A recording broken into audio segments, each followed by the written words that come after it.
un joueur de 23 ans, qui est sans doute déjà un des meilleurs du monde, pour rester dans un club comme Paris? Est-ce que c'est, il faut dire les choses clairement, est-ce que c'est l'argent, vous l'évoquiez?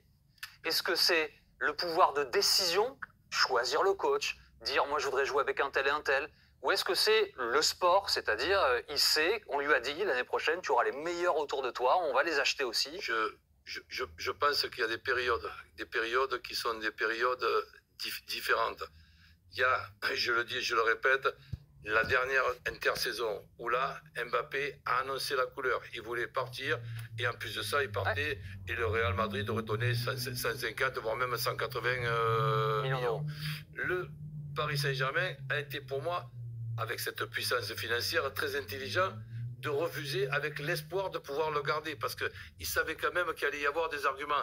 Et ces arguments, ce sont une Coupe du Monde. Et c'est pas seulement pour faire plaisir aux Qataris parce qu'elle se passe au Qatar, c'est aussi pour lui expliquer, et son entourage aussi, que même quand on est mature comme Mbappé, même quand on a quelques années de plus qu'en vérité il peut avoir, mais changer de club, d'aller dans un club aussi important que le Real Madrid, un Real Madrid qui a éliminé le Paris Saint-Germain et qui va peut-être gagner la Champions League. Il y a des années qui sont pour moi bonnes pour changer, et là cette intersaison, et c'est là-dessus qu'a joué le Paris Saint-Germain, c'était pas bon pour changer 4 mois avant une coupe du Monde.